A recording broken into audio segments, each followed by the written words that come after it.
بسم اللہ الرحمن الرحیم۔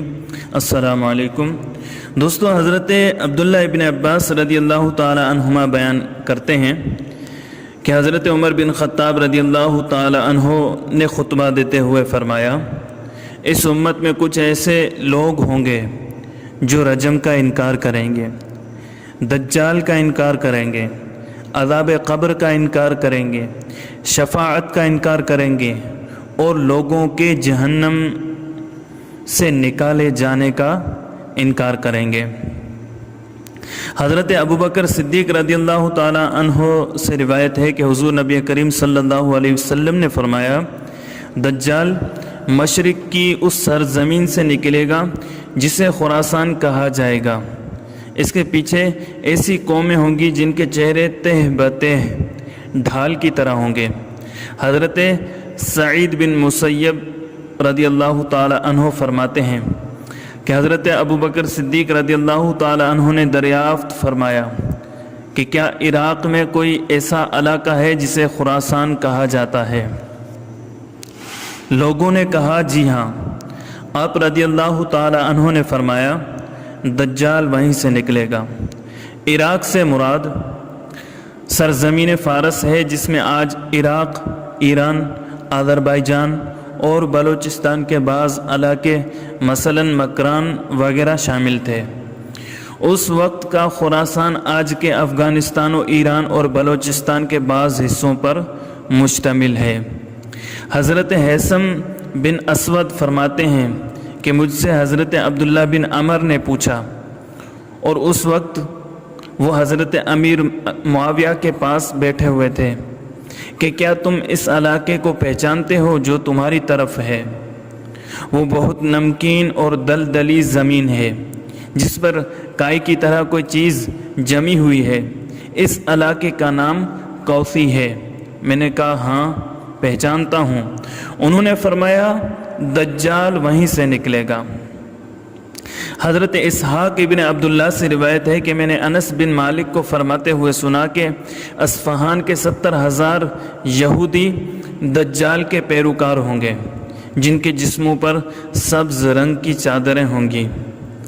حضرت عمر بن حویس حضرت ابوبکر صدیق سے روایت کرتے ہیں کہ انہوں نے بیان کیا کہ رسول اللہ صلی اللہ علیہ وسلم نے فرمایا، دجال روئے زمین کے ایک ایسے حصے سے نکلے گا جو مشرق میں واقع ہے اور جس کو خراسان کہا جاتا ہے۔ اس کے ساتھ لوگوں کے کتنے ہی گروہ ہوں گے، اور ان میں سے ایک گروہ کے لوگوں کے چہرے تہ بتہ پھولی ہوئی ڈھال کی مانند ہوں گے۔ دجال کے ساتھ ایک گروہ ایسا ہوگا جن کے چہرے پھولی ہوئی ڈھال کی مانند ہوں گے۔ کیا واقعی ان کے چہرے ایسے ہوں گے، یا پھر انہوں نے اپنے چہروں پر کوئی ایسی چیز پہن رکھی ہوگی جس سے وہ اس طرح نظر آ رہے ہوں گے؟ اس حدیث میں خراسان کو دجال کے نکلنے کی جگہ بتایا گیا ہے۔ دجال کا خروج پہلی روایت میں اصفہان اور اس روایت میں خراسان سے بتایا گیا ہے۔ اس میں کوئی تعارض نہیں، کیونکہ اصفہان اور ایران ایک صوبہ ہے اور ایران بھی خراسان میں شامل تھا۔ خراسان کے بارے میں اس لشکر کا بیان گزر چکا ہے جو امام مہدی کی حمایت کے لیے آئے گا، لہذا حضرت امام مہدی کے لشکر کے آثار اگر ہم پورے خراسان میں تلاش کریں تو وہ افغانستان کے اس خطے میں نظر آتے ہیں جہاں اس وقت پختون آبادی زیادہ ہے۔ یہاں دجال کے نکلنے کا مقام اصفہان میں یہودیہ نامی جگہ بتایا گیا ہے۔ بخت نصر نے جب بیت المقدس پر حملہ کیا تو بہت سے یہودی اصفہان کے اس علاقے میں آباد ہو گئے، چنانچہ اس علاقے کا نام یہودیہ پڑ گیا۔ یہودیوں کے اندر اصفہانی یہودیوں کا ایک خاص مقام ہے۔ ان کی اہمیت کا اندازہ اس حدیث سے لگایا جا سکتا ہے جس میں ہے کہ دجال کے ساتھ 70,000 اصفہانی یہودی ہوں گے۔ پرنس کریم آغا خان فیملی کا تعلق بھی اصفہان سے ہے، اور اس خاندان نے بر صغیر میں جو خدمات اپنی قوم کے لیے انجام دی ہیں اور دے رہے ہیں وہ اس پائے کی ہیں کہ اگر اس دور میں دجال آ جائے تو یہ خاندان دجال کے بہت قریبی لوگوں میں شامل ہوگا۔ اس کے علاوہ اور بھی بہت سی شخصیات ہیں جو اصفہانی یہودی ہیں اور اس وقت عالم اسلام کے معاملات میں بہت اثر و رسوخ رکھتی ہیں۔ حضرت عبداللہ بن عمر رضی اللہ تعالی عنہما سے روایت ہے کہ نبی کریم صلی اللہ علیہ وسلم نے ایک روز لوگوں میں دجال کا ذکر فرمایا اور فرمایا اللہ تعالیٰ تو کانا نہیں ہے جبکہ مسیح دجال کانا ہوگا۔ اس کی دائیں طرف کی آنکھ ایسی ہوگی جیسے پھولا ہوا انگور۔ دجال کی آنکھیں سبز اور کنچے کی طرح چمکدار ہوں گی۔ حضرت انس رضی اللہ تعالیٰ عنہ سے روایت ہے کہ نبی کریم صلی اللہ علیہ وسلم نے فرمایا کوئی نبی ایسا نہیں گزرا جس نے اپنی امت کو کانے کذاب سے نہ ڈرایا ہو۔ آگاہ ہو جاؤ کہ وہ دجال کانا ہے اور تمہارا رب کانا نہیں۔ اس کی دونوں آنکھوں کے درمیان لفظ کافر لکھا ہوا ہے۔ حضرت عبادہ بن صامت رضی اللہ تعالیٰ عنہ سے روایت ہے کہ رسول اللہ صلی اللہ علیہ وسلم نے ارشاد فرمایا میں نے تمہیں دجال کے متعلق اتنی ڈھیر ساری باتیں بتائی ہیں کہ تمہاری عقل میں نہ سمانے کا خدشہ لاحق ہونے لگا ہے۔ بے شک دجال پستہ قد، ٹیڑھی ٹانگوں والا، گھنگریالے بالوں والا، کانا اور برابر آنکھوں والا ہوگا۔ نہ اس کی آنکھیں باہر نکلی ہوئی ہوں گی اور نہ ہی اندر دھسی ہوئی ہوں گی۔ اگر تمہیں ان باتوں میں شک رہے تو خوب یاد رکھنا کہ تمہارا رب کانا نہیں۔ حضرت انس رضی اللہ تعالیٰ عنہ سے روایت ہے کہ نبی کریم صلی اللہ علیہ وسلم نے فرمایا کوئی نبی ایسا نہیں بھیجا گیا جس نے اپنی امت کو کانے کذاب سے نہ ڈرایا ہو۔ سنو بے شک وہ کانا ہوگا اور تمہارا رب یقیناً کانا نہیں ہے، اور اس کی دونوں آنکھوں کے درمیان کافر لکھا ہوگا۔ حضرت عبداللہ ابن عمر رضی اللہ تعالیٰ عنہما سے روایت ہے کہ نبی کریم صلی اللہ علیہ وسلم نے فرمایا دجال دائیں آنکھ سے کانا ہوگا، اس کی آنکھ ایسی ہوگی گویا پچکا ہوا انگور۔ حضرت حذیفہ رضی اللہ تعالیٰ عنہ سے روایت ہے کہ رسول اللہ صلی اللہ علیہ وسلم نے فرمایا دجال بائیں آنکھ سے کانا ہوگا، گھنے اور بکھرے بالوں والا ہوگا، اس کے ساتھ جنت اور آگ ہوگی، بس اس کی آگ در حقیقت جنت ہوگی اور اس کی جنت آگ ہوگی۔ دجال کے بالوں کے بارے میں فتح الباری میں ہے کہ بالوں کی زیادتی اور الجھے ہوئے ہونے کی وجہ سے اس کا سر اس طرح نظر آتا ہوگا گویا کسی درخت کی شاخیں ہوں۔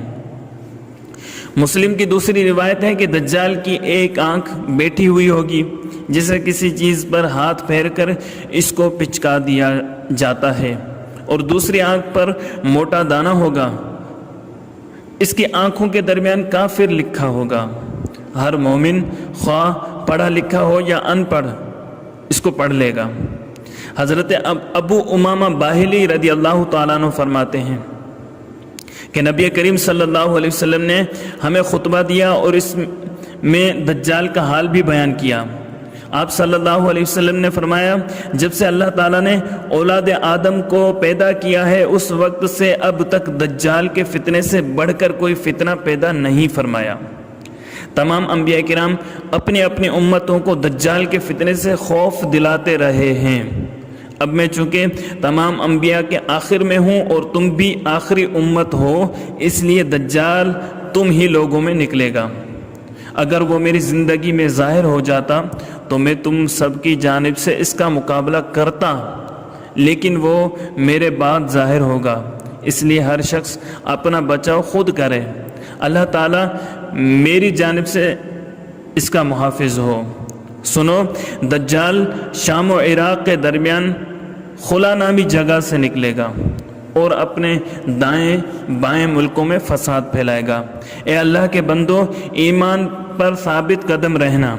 میں تمہیں اس کی وہ حالت بتاتا ہوں جو مجھ سے پہلے کسی نبی نے بیان نہیں کی۔ پہلے تو وہ نبوت کا دعویٰ کرے گا، پھر کچھ عرصے کے بعد کہے گا میں خدا ہوں، حالانکہ تم مرنے سے پہلے خدا کو نہیں دیکھ سکتے، تو پھر دجال کیسے خدا ہوا؟ اس کے علاوہ وہ کانا ہوگا جبکہ تمہارا رب کانا بھی نہیں۔ اس کی پیشانی پر کافر لکھا ہوگا، جسے ہر مومن خواہ عالم ہو یا جاہل پڑھ لے گا۔ اس کے ساتھ دوزخ اور جنت بھی ہوگی، لیکن حقیقت میں جنت دوزخ ہوگی اور دوزخ جنت ہوگی۔ تو جو شخص اس کی دوزخ میں ڈالا جائے اسے چاہیے کہ سورہ کہف کی ابتدائی آیات پڑھیں۔ اس کی برکت سے وہ دوزخ اس کے لیے ایسا ہی باغ ہو جائے گی جیسے حضرت ابراہیم علیہ السلام پر ہوئی تھی۔ اس کا ایک فتنہ یہ بھی ہے کہ وہ ایک دیہاتی سے کہے گا اگر میں تیرے ماں باپ کو زندہ کر دوں تو کیا تو مجھے خدا مانے گا؟ وہ کہے گا ہاں۔ تو دو شیطان اس کے ماں باپ کی صورت میں نمودار ہوں گے اور اس سے کہیں گے کہ بیٹا اس کی اطاعت کر، یہ تیرا رب ہے۔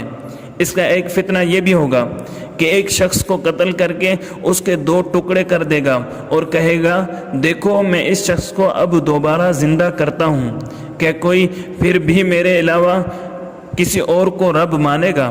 خدا تعالیٰ اس دجال کا فتنہ پورا کرنے کے لیے اسے دوبارہ زندہ کر دے گا۔ دجال اس سے پوچھے گا تیرا رب کون ہے؟ وہ کہے گا میرا رب اللہ ہے اور تو خدا کا دشمن دجال ہے۔ خدا کی قسم اب تو تیرے دجال ہونے کا مجھے کامل یقین ہو گیا۔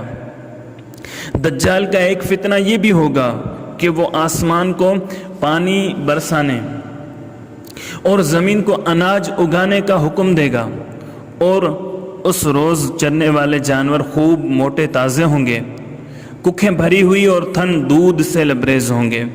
زمین کا کوئی خطہ ایسا نہ ہوگا جہاں دجال نہ پہنچے گا سوائے مکہ معظمہ و مدینہ منورہ کے، کیونکہ فرشتے ننگی تلواریں لیے اسے وہاں داخل ہونے سے روکیں گے۔ پھر وہ ایک سرخ پہاڑی کے قریب ٹھہرے گا جو کھاری زمین کے قریب ہے۔ اس وقت مدینہ منورہ میں 3 مرتبہ زلزلے آئیں گے، جس کی وجہ سے مدینہ منورہ کے منافق مرد اور عورتیں اس دجال کے پاس چلے جائیں گے۔ مدینہ منورہ میل کچیل کو ایسے نکال کر پھینک دے گا جیسے بھٹی لوہے کے زنگ کو جلا کر نکال دیتی ہے۔ اس دن کا نام یوم الخلاص ہوگا۔ ام شریک بنت ابی العسکر نے عرض کیا یا رسول اللہ، اس روز عرب جو بہادری اور شوق شہادت میں ضرب المثل ہیں کہاں ہوں گے؟ آپ صلی اللہ علیہ وسلم نے فرمایا عرب کے مومنین اس روز بہت کم ہوں گے، اور ان میں سے بھی اکثر لوگ بیت المقدس میں ایک امام کے ماتحت ہوں گے۔ ایک روز ان کا امام مہدی لوگوں کو صبح کی نماز پڑھانے کے لیے کھڑا ہوگا کہ اتنے میں حضرت عیسیٰ علیہ السلام نزول فرمائیں گے۔ وہ امام آپ کو دیکھ کر پیچھے ہٹنا چاہیں گے تاکہ حضرت عیسیٰ علیہ السلام امامت فرمائیں، مگر حضرت عیسیٰ علیہ السلام ان کے کندھوں پر ہاتھ رکھ کر فرمائیں گے یہ حق تمہارا ہی ہے، اس لیے کہ تمہارے لیے ہی تکبیر کہی گئی ہے، لہٰذا تم ہی نماز پڑھاؤ۔ وہ امام لوگوں کو نماز پڑھائیں گے۔ نماز کے بعد حضرت عیسیٰ علیہ السلام قلعے والوں سے فرمائیں گے دروازہ کھول دو۔ اس وقت دجال 70,000 یہودیوں کے ساتھ شہر کا محاصرہ کیے ہوئے ہوگا۔ ہر یہودی کے پاس ایک تلوار مع ساز و سامان اور ایک چادر ہوگی۔ جب دجال حضرت عیسیٰ علیہ السلام کو دیکھے گا تو اس طرح پگھلنے لگے گا جس طرح پانی نمک میں پگھلتا ہے، اور آپ کو دیکھ کر بھاگنے کی کوشش کرے گا، لیکن حضرت عیسیٰ علیہ السلام اس سے فرمائیں گے تجھے میرے ہی ہاتھ سے چوٹ کھا کر مرنا ہے تو پھر اب بھاگ کر کہاں جائے گا؟ آخر کار حضرت عیسیٰ علیہ السلام اسے باب لد کے پاس پکڑ لیں گے اور قتل کر دیں گے۔ اس طرح اللہ تعالیٰ یہودیوں کو شکست عطا فرمائے گا، اور خدا کی مخلوقات میں سے کوئی چیز ایسی نہ ہوگی جس کے پیچھے یہودی چھپے اور وہ مسلمانوں کو اس کے بارے میں نہ بتائیں۔ چاہے وہ شجر یا حجر یا کوئی جانور، ہر شے کہے گی اے اللہ کے بندے، اے مسلم، یہ دیکھ یہ رہا یہودی، یہ میرے پیچھے چھپا ہوا ہے، اسے آ کر قتل کر، سوائے غرقد درخت کے کہ وہ انہی میں سے ہے، اس لیے وہ نہیں بتائے گا۔ نبی کریم صلی اللہ علیہ وسلم نے ارشاد فرمایا، دجال 40 برس تک رہے گا، جس میں سے 1 برس 6 ماہ کے برابر، 1 برس 1 مہینے کے برابر، 1 برس 1 ہفتے کے برابر، اور باقی دن ایسے گزر جائیں گے جیسے ہوا میں چنگاری اڑ جاتی ہے۔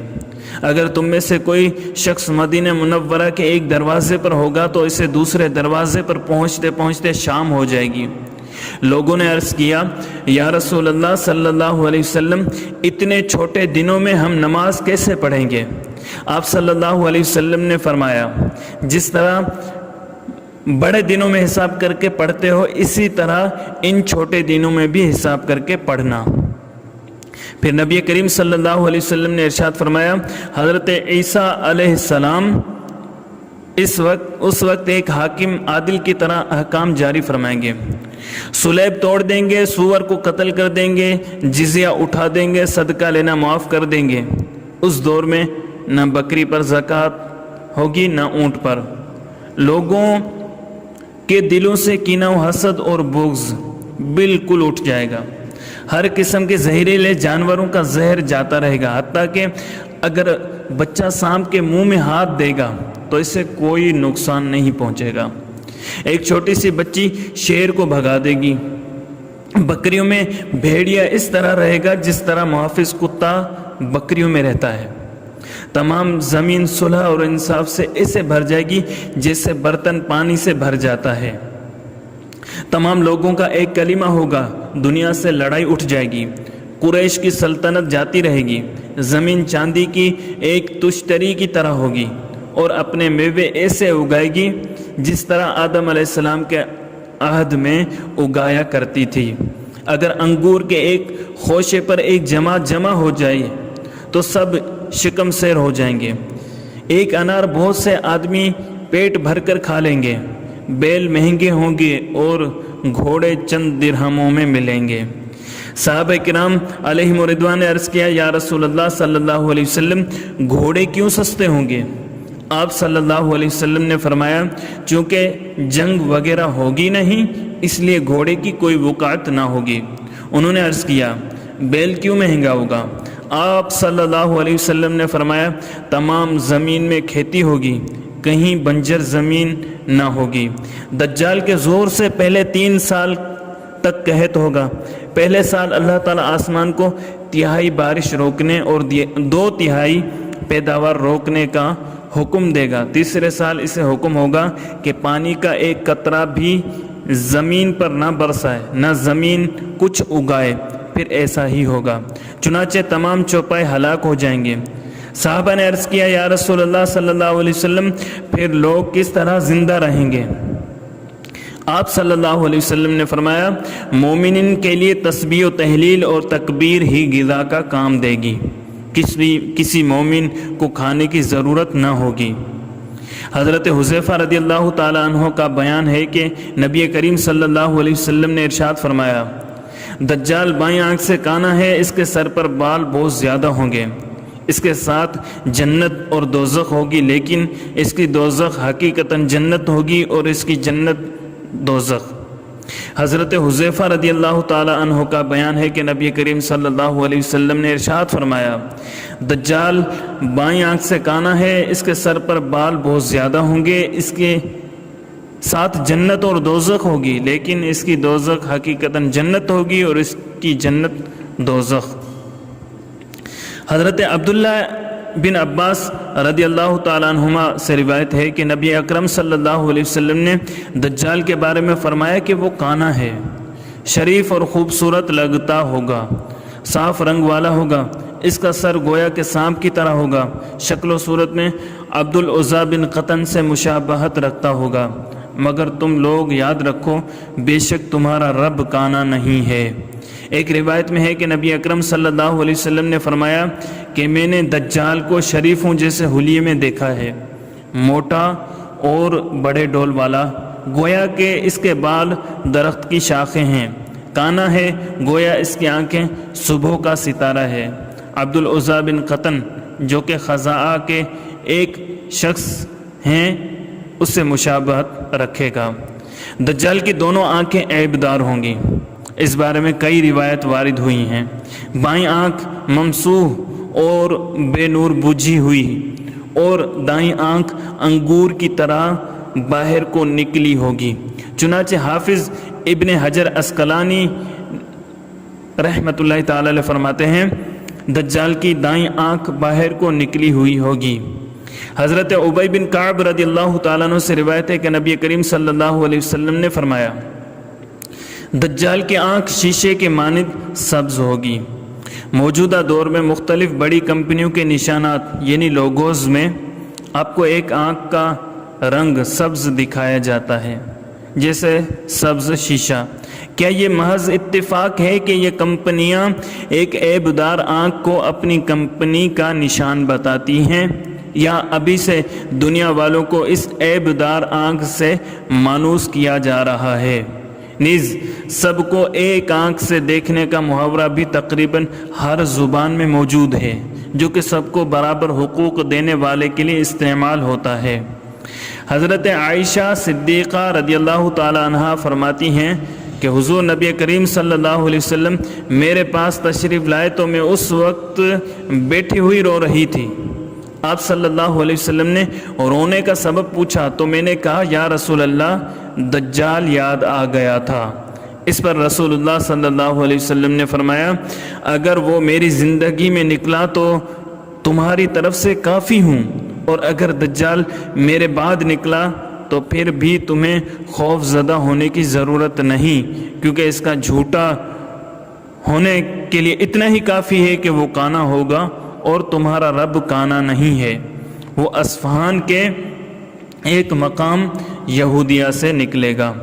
دوستو اگر آپ کو ہماری یہ ویڈیو پسند آئی ہے تو لائک کیجئے، کمنٹ کیجئے، اپنے دوستوں کے ساتھ شیئر کیجئے، اور آپ نے ابھی تک ہمارے چینل کو سبسکرائب نہیں کیا تو سبسکرائب کر لیجئے تاکہ ہماری ہر نئی آنے والی ویڈیو آپ تک بآسانی پہنچ سکے۔